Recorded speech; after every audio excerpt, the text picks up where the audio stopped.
DNU es inconstitucional. Y eso es lo único que nosotros tenemos que evaluar. Y no lo digo yo, lo dicen todo el espectro de constitucionalistas de la Argentina.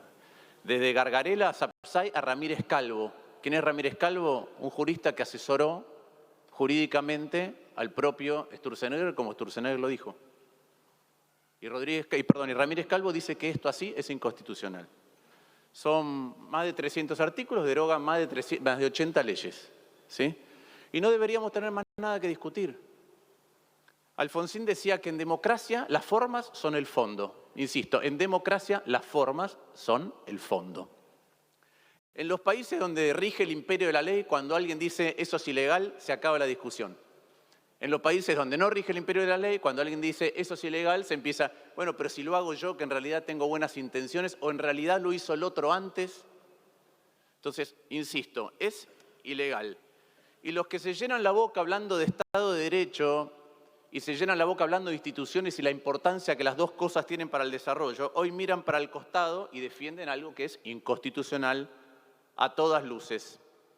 Y lo pueden justificar en algunos casos por convicción, porque las mutaron, en otros por conveniencia, en otros por temor, porque este es un presidente y un gobierno que amedrenta y atemoriza, que amenaza, o también porque el fin justifica los medios, ¿sí? Y no es de ahora. Voy a leer algo que dijo Aníbal Fernández en ocasión de los decretos de Néstor Kirchner. Así está en la Constitución, ¿por qué no se va a usar? Además de la necesidad y la urgencia, también se incluyó la conveniencia como factor para usarlos. Mentira, lo acaba de reconocer el senador preopinante. Ahora le dice Sturzenegger, dijo en una entrevista, el gobierno no mandó las medidas al Congreso porque la idea es mostrar una imagen de cambio de régimen. Bueno, la conveniencia no está entre los elementos para decidir qué curso se toma, si una ley o si me conviene mandar un DNU. Hay fallos de la Corte, ¿sí?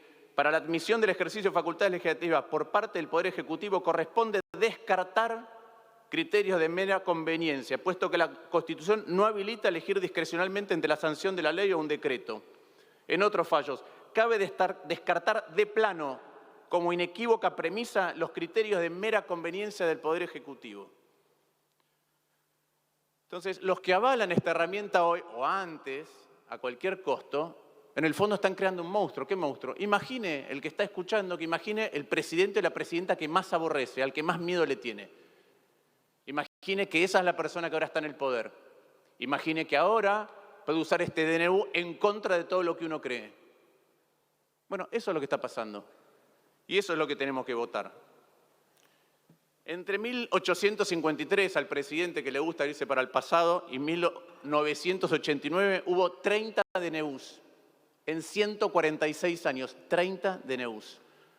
Desde julio del 89 hasta el año 94, es decir, con Menem, ídolo del presidente, y hasta la reforma de la Constitución, hubo 308 en 5 años. 308 en 5 años.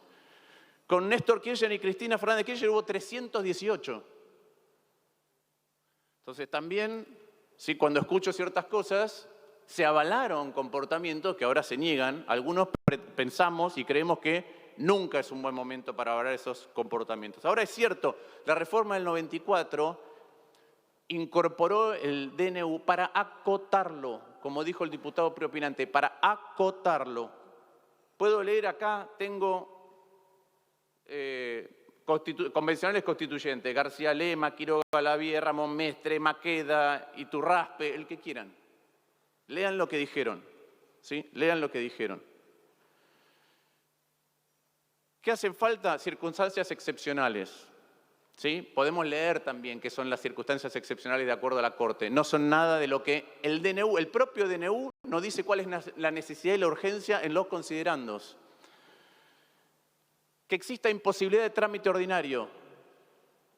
Bueno, podría haber llamado en la convocatoria extraordinarias a tratar una ley espejo, como le pedimos inicialmente en el radicalismo, no lo hizo.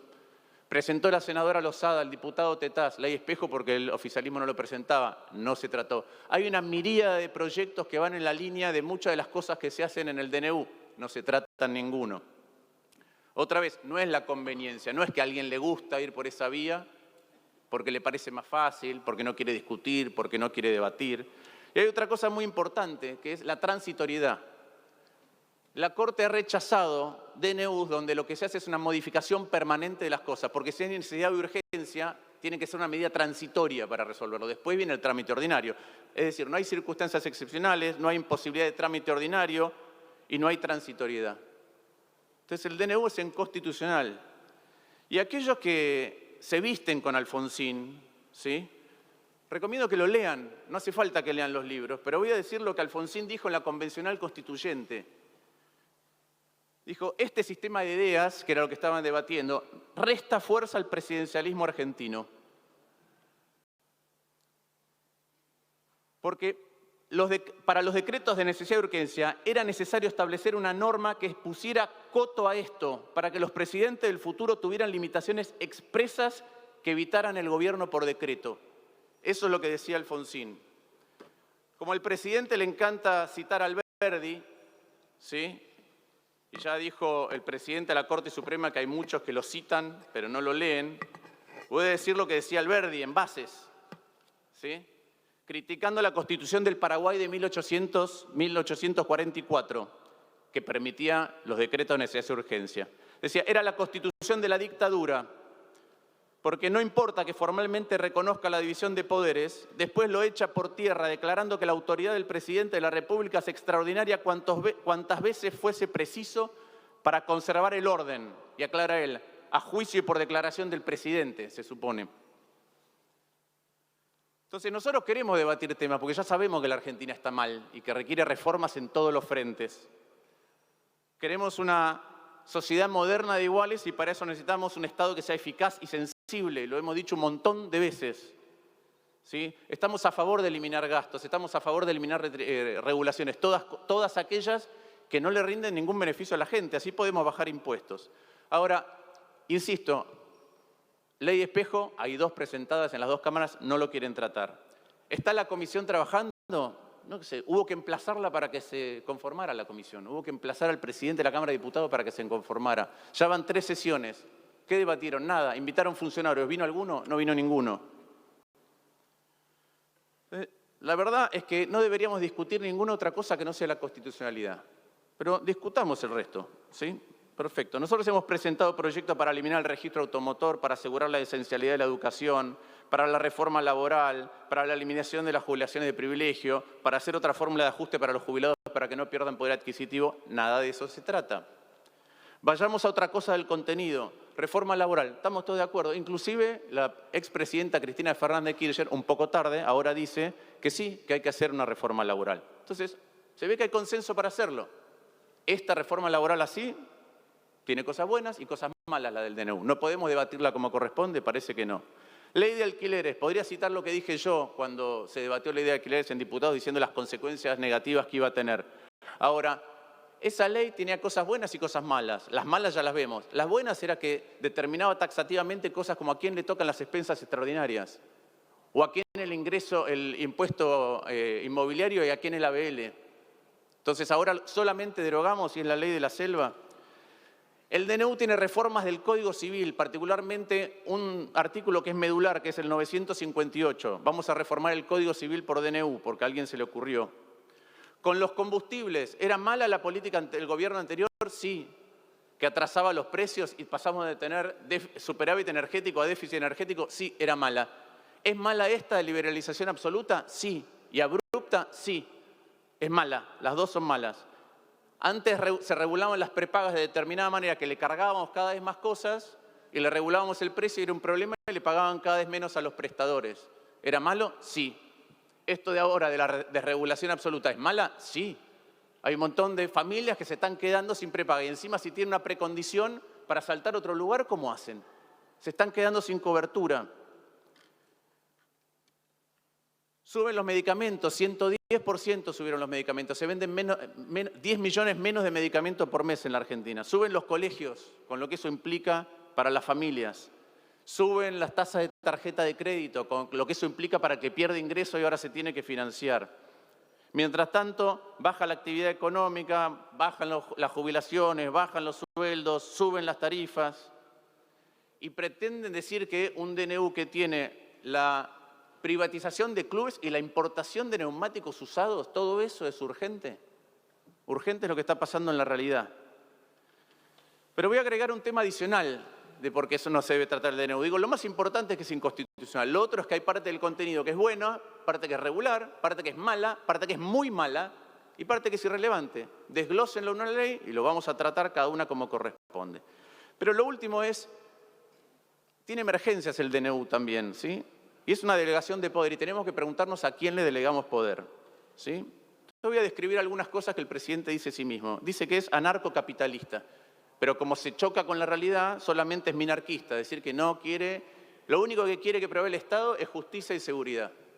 Ni educación, ni jubilaciones, ni salud, nada.